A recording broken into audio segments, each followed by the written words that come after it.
I have missed about a month of podcasts. No excuses. I've just been busy. I've said this before. Podcasting is secondary to the thing I truly love, which is shooting videos, making short films, that kind of stuff. Anything related to the camera and capturing moving pictures. So if there's more of that to do, then there's less of this that I'm gonna do. It's not a time management thing. It's just, I don't know. I prefer that, but I also do really enjoy this. But while I was gone, oh boy, have I been on a fucking adventure. So today's podcast is going to be a story time podcast. And it's the story of how I caught a thief. I talked about it on the morning show, so you may have gotten bits and pieces of it, but here we're going to do the actual story. I just don't know how to start it, but I'll start it like I do most podcasts. My name is Balabanos, and welcome to Fill My Hole. This is one of those few times where there actually was a hole, a mystery, if you will. And I, Phil, filled it. So let's go back to Easter Sunday in the past. Easter, Catholic Easter, not Greek Orthodox Easter. The story culminates around that time, but it starts on Easter Sunday 2 weeks ago. I'm sitting at home. My parents, who live, I don't know, I think I've spoken about this before. So right now I'm living in my childhood home in Côte-des-Neiges until we find a house that we can buy. We sold our condo, right? So we're living in my childhood home. We live in the third apartment upstairs.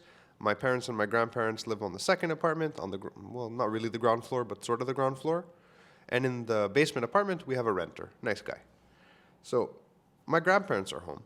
I'm home. My wife is home. My children are home. My parents are not. The renter is probably home. I'm not certain. In the story, it doesn't really matter. I'm sitting in the kitchen doing something. I think I was making coffee at the time, when I get a text message from my father asking who just entered the house. I'm not really sure what he meant. So instead of checking, because we have not a doorbell camera, but we have a camera at the front door of our home. Instead of checking the camera, I'm like, what do you mean? He goes, did somebody come over? I said, no, nobody's come over. What are you talking about? This goes on for a minute. We're back and forthing. So I grab the camera, like on the camera app. I open the camera app, and I see a woman in her 50s, a white woman, coming to our front door, just very casually, walking in. And then that recording ends. And 4 minutes later, she exits. From the moment she entered, 5 minutes had passed. When she exited, though, she was holding a supermarket bag, which is a supermarket I know well, a Greek supermarket, that we had in my grandparents' apartment. It was an empty bag. My dad uses it to transport stuff from the car, like groceries and whatever. It was inside their apartment. Our duplex has like a stairwell, like most Montreal duplexes do, which you can't really see into it from outside. And it's not one of those like narrow stairwells. It's quite wide, especially for a duplex in Côte-des-Neiges. There's 2 landings if you don't include the last landing, the third landing, which is my front door upstairs into the apartment. She now exits 4 minutes later with this bag, and it's filled to the brim. It's full. So I realize what's happened, and I run downstairs. Granted, it's only been 5 minutes since this all started, and she's gone. Like, I have footage of me, like, blasting out of the house in, like, sandals. Like, where did this woman go? I go into the stairwell. I look around. Everything seems to be there. I walk into my grandparents' house. My grandmother's taking a nap. It's, like, midday. She's asleep in the living room, watching TV. She dozed off. My grandfather, who's more or less blind in one eye completely and is pretty hard of hearing, is sitting in his room, like his little area where he chills, wearing headphones, watching television. I mean, I had to physically shake him to get his attention to ask him if someone had come over. And he's like, no, I don't know what you're talking about. So I run upstairs to tell my wife what's happened, because I didn't even say anything. I just rushed out. And she's like, what do you mean? Someone stole stuff? I go, I don't know. We got to look. So we look around. I call my dad. He tells me there was an Atlantis, that's the supermarket bag, in the hallway inside my grandparents' apartment, which is gone.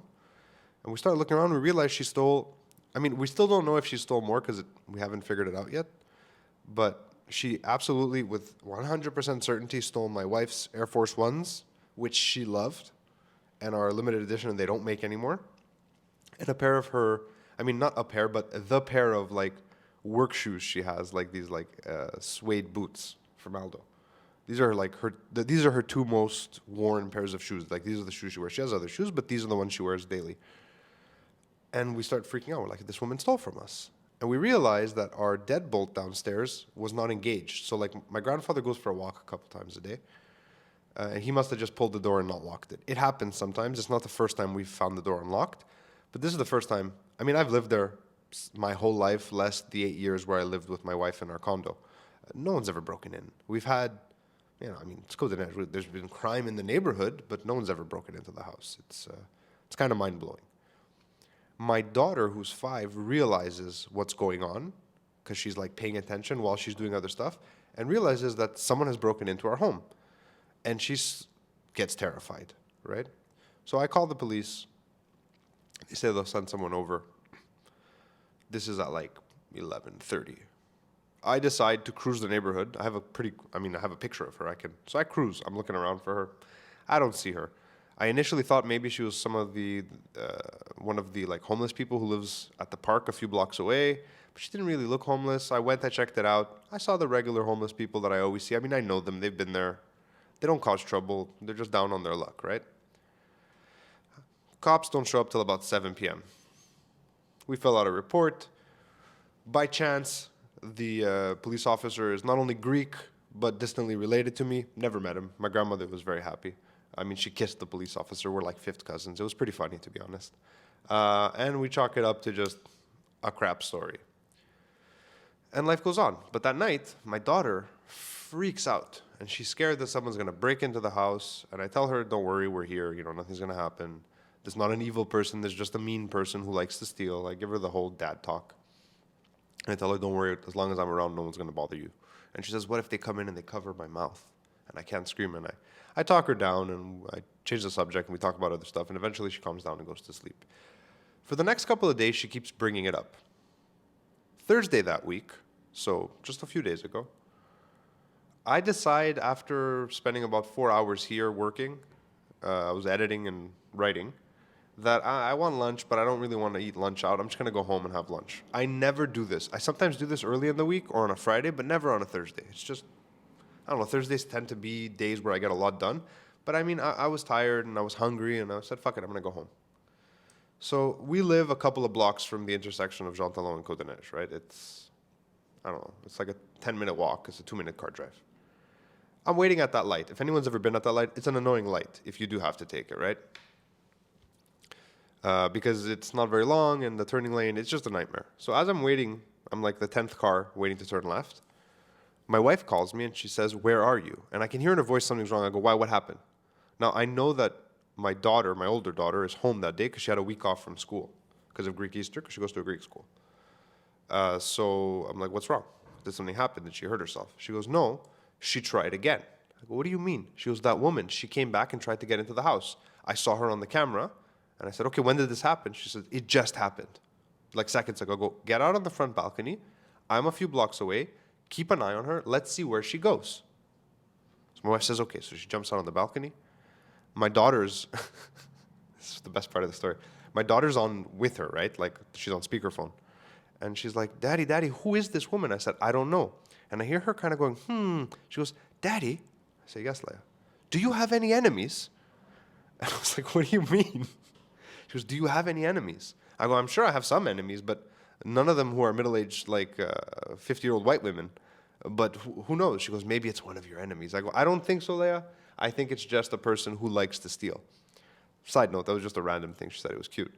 So my wife tells me now she's watching her walk up towards Côte des Neiges, and she's trying other homes, but she's not getting in. To no avail. I guess their doors are locked. She's not getting in. Just have a sip of coffee here.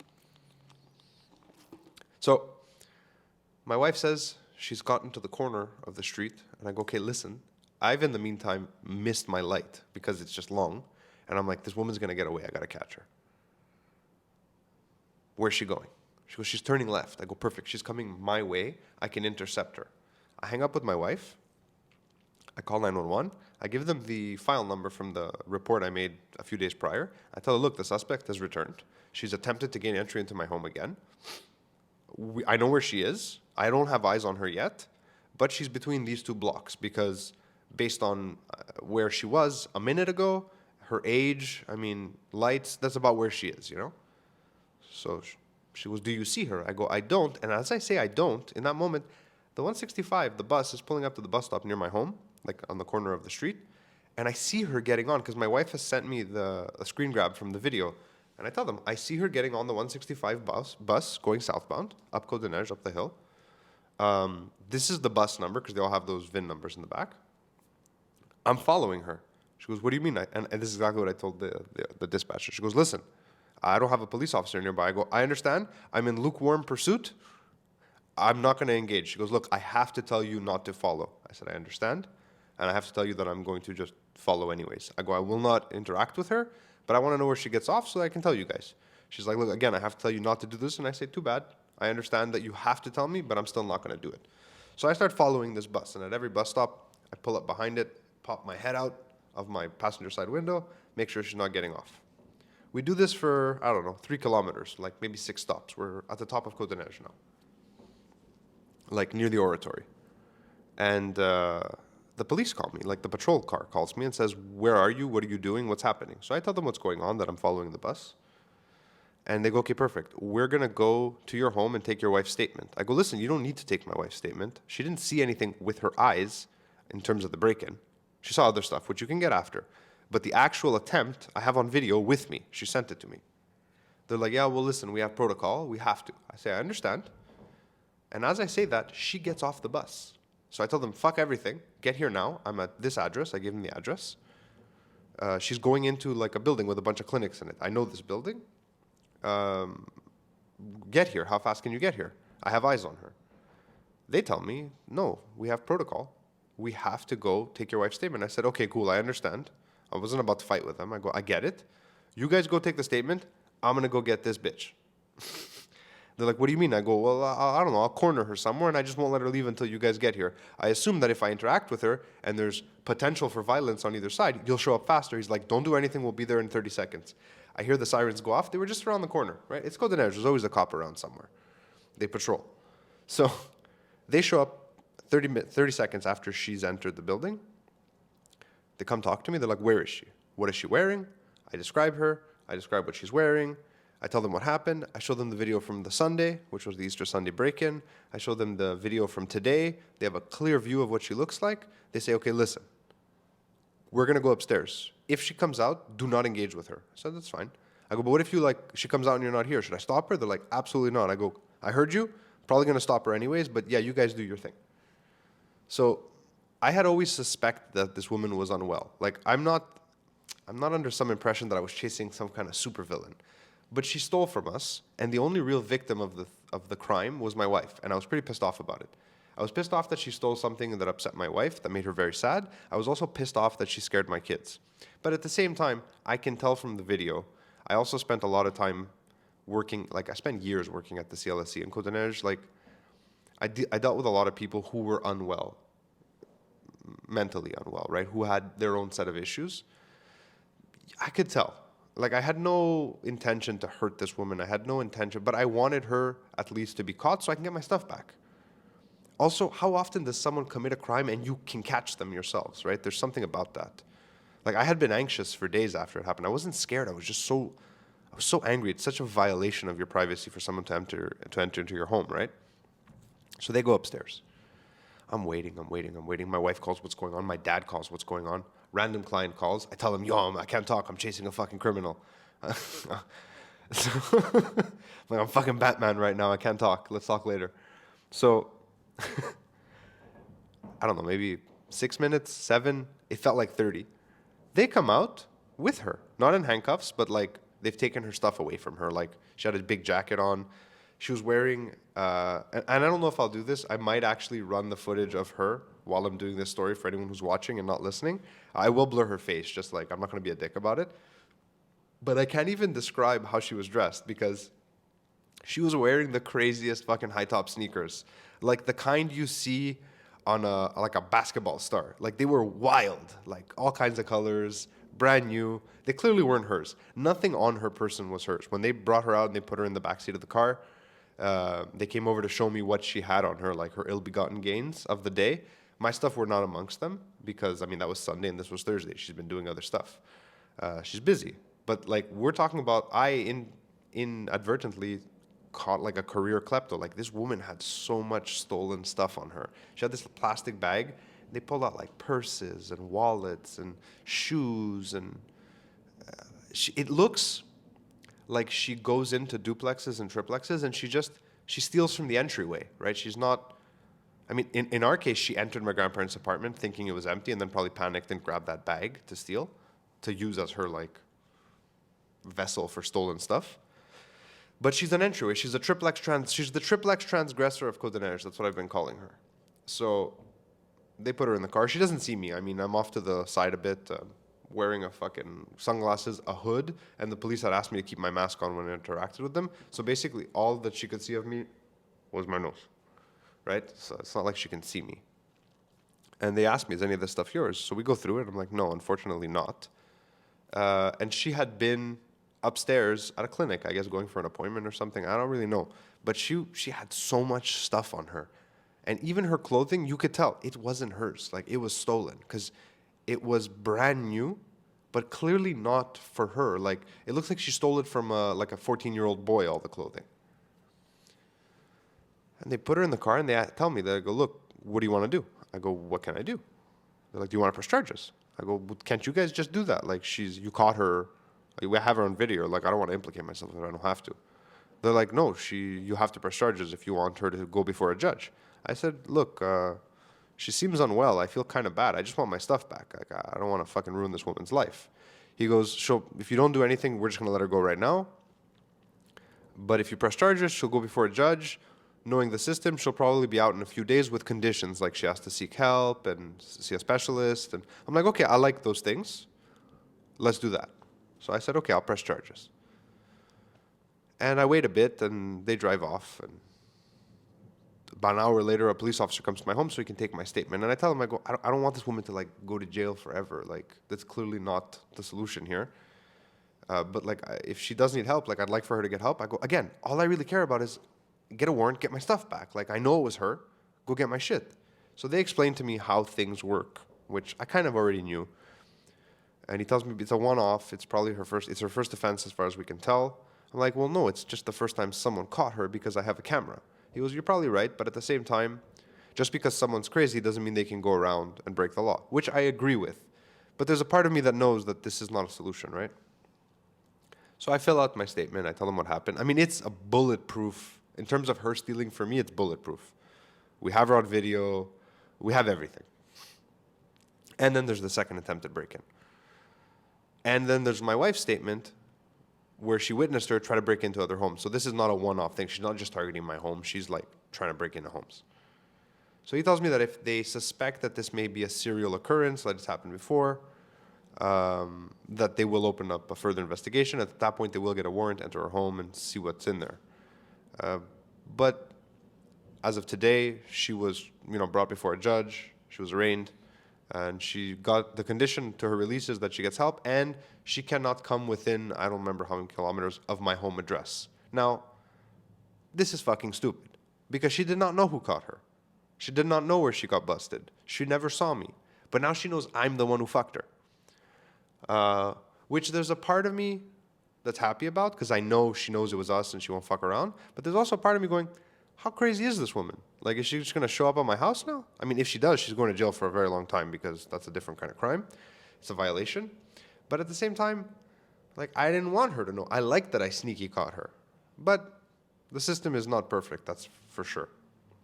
So that's kind of what happened. My wife did not get her shoes back as of today. We're waiting. It's not like some wild story, right? Where I chased down a criminal and I beat them to death. It's more of a sad story.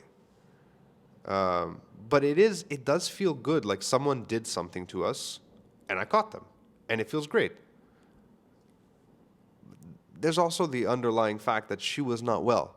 And when I realized that, I always kind of knew, but when it was confirmed, I kind of felt less good about the whole situation. Like, I didn't catch a fucking supervillain or like a master thief. I caught a mentally deranged person. But I mean, the Joker's mentally deranged and Batman's still a hero, so I don't like the word hero. But yeah, it was just a fucking wacky story. Like, it's just the wackiest story that's ever happened. Maybe not the wackiest story that's ever happened to me, but it's up there on the list of random things that have happened. I also found out from someone who works in the clinic where she was arrested that, like, they saw the arrest happen and they're like, what the fuck is going on? But yeah, my kids are sleeping a little easier now. My daughter was definitely very excited that we caught the bad person who broke into our house. She was pretty mad that we didn't get mommy's shoes back. And then the next day, like a day after, we were at the shopping center. I don't know why I said the shopping center. What am I, 50-year-old man? Then we were at the mall, and my daughter saw a pair that looked almost exactly like the ones that were stolen. And she's like, let's get these for mommy. Is it Mother's Day? And I was like, sure, we'll get them. So Anna did get a brand new pair of Air Force Ones. So she's happy about that. And they are adorable on her tiny feet because they're so small. But yeah, so I was gone for a bit, and I filled a hole. I solved a mystery. I apprehended a criminal. And I mean, it's kind of crazy telling the story. I can't believe it actually happened. That's kind of how I feel about it. It's like, what are the odds that someone try to break into your house twice, right? And the craziest part of this whole story is that camera at the front. My dad, my mom, and my wife, when I bought it, they're like, why? We don't need a camera. I was like, what if something happens? What if we get a porch pirate, and they steal a bunch of packages and I need it for insurance? I go, I want it. But to be honest, the only reason I got it is because it was on special. And I like the fact that at any moment, because I'm not home and my wife works from home, right? And it's a duplex, so you can't see who you're buzzing in always. I like the fact that I can look in at the front yard and make sure everything's okay. Like, my grandfather's old, he goes for walks. I want to make sure he's like, when he goes out, like, he comes back. And I don't know, it's probably my anxiety that made me buy it, right? I'm an anxious person. I worry about things. So I like the fact that I can check in. And everybody thought I was crazy, and they all got mad at me, and they didn't want it. And they're like, there's too many notifications, turn it off. And then I caught a burglar. So what's the moral of it? I don't know what the moral of this story is. I have no idea. There's no moral, really. It's just if you find yourself a victim of a crime and you can solve it, if you feel like it's a safe bet that you're not going to get injured or, attacked or whatever. I mean, I never came within 5 feet of her because I don't know if she's a crackhead. Crackheads have superpowers sometimes. Like, I just don't know. I'm not saying chase the guy with the gun who robbed you. Like, don't do that. But, I mean, it's a good feeling. I feel like I accomplished something. Like, something bad happened, and I was able, as a man, as the man of the house, I was able to take care of it. I know that's an antiquated thought, but, let's be serious. Most men, at the end of the day, if you have kids especially, you want to know that if something happens, you can rectify the situation. I'm not a big guy. I'm not a fucking very strong guy either. I'm not even a fast guy. I'm just a guy. So in most instances, I probably couldn't. And I like to think that in those moments, if knock on wood, something bad would ever happen where I'm not the biggest man in the room, I hope that evolution has hardwired my paternal instinct to override every system in my body and become a killing machine. But here's to hoping we never find out. Thank you for joining me on this lovely story time of how I caught a burglar, and I was not Batman. What I would suggest, though, is going over to Balabanos.com. Balabanos.com, that's my website. I made it myself. I use Squarespace. That's not an ad. I like saying that I do it. There's some cool new videos that have gone live for clients. There will be more podcasts coming. I'm trying to figure out what to do with this show, to be honest, because the stream of consciousness podcast that I do, I'm cool to do it once in a while, but doing it weekly seems forced at this point, especially considering sometimes I'd rather do other stuff, and there's really no one above me saying, you got to make this podcast. So I'm trying to think if I can make it about something more specific or change the format, or I really don't know. I'm open to suggestions, honestly. If any of those suggestions involve Poseidon, save them. I know it's coming from last week's morning show because people enjoyed it. But Poseidon has his thing, I have my thing. We cross streams over there when we do the morning show. I'm okay keeping it that way. Not that I don't like doing stuff with him. It's just I'd like to keep this channel different. There is also the movie show that I've been talking about. I've mentioned it a few times that I want to do with my buddy Peter. That's just a scheduling issue because his hours are so different from mine because I have kids and he doesn't, and I don't have a fixed set of hours for work and he does, so it gets confusing. At some point we will do it, but I just don't know when. So that's why I'm trying to figure out what to do with this show. Why is my lens flickering like that? That's so bizarre. No, wrong hand. Right there. Let's see if the focus pulls. Oh, it's not my lens. My light is flickering. I guess the light bulbs are about to go. I hope it hasn't been distracting. I'm sorry if it has. So yeah, that's kind of balabanos.com. I'm a filmmaker first, so the podcast will always be secondary. It's something I do to kind of unload. Also, and I don't think I've ever said this on this show, one of the other things that I've been working on and what I've been doing um, instead of podcasting, and it kind of gives me the same satisfaction, the same releases. Last year during the second wave of COVID, or the third wave, one of the fucking waves, who cares? I started writing a book, a not so helpful self-help book about dealing with anxiety. It's just basically, it's autobiographical. It's a series of anecdotes of times I had anxiety or anxiety attacks or panic attacks. Did I say panic attacks? Anyways, it's a series of anecdotes mixed in with like what I learned from them, right? It's the kind of book you can pick up at any chapter and just read through, or you could read it beginning to end. It's not meant to be like a how to deal with anxiety book. It's just that when I was, still don't know what to call it, but during that first reopening after the first wave of COVID, where I basically came unhinged and my anxiety became the only thing that drove me every day for like weeks, and I was like a mess. I mean, a lot of people who have been following this channel know that. People who follow the morning show saw me have a panic attack like on fucking live on air once. Thankfully, that is not a situation that I'm in anymore. I still have issues, like I still have my issues with it, but like I can function again.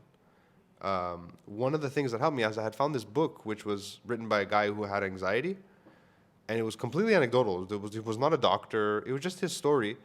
And as much as I like to pretend that, when people tell you you're not alone, other people have this issue, I like to pretend that I don't give a shit. Like, that's their problem, this is mine. But to be honest, it was nice to hear other people's experiences because it was so similar to my own, right? And it makes it all a bit less frightening, I guess. So that's what I started doing. I don't know if I'll ever finish it. The reason I'm telling you now is it's my way of kind of, because I feel like I keep stopping the writing and then I start again and I like it, I'm into it, and then I lose interest and I come back and I go back. And I don't want it to be like my fucking doc that I've been working on for 6 years and it's never going to get finished. It feels that way. Like they'll put that on my tombstone. He was working on a doc. I want to finish this. Like, it's something I really want to finish. So I'm putting it out there so that it exists on the internet, recorded, locked down, eternally available, that I'm writing this so I can be held accountable, at least by myself, so I can finish it. So that's it for today. Story time was fun. I think I have some other stories. Maybe I'll do this a few times. Maybe this is the new format. I have no fucking idea. My name is Phil Balabanos. Thank you for listening. Thank you for watching. If you need videos, hit me up. Let's make something cool together. And I will, I'll see you guys around. Be cool.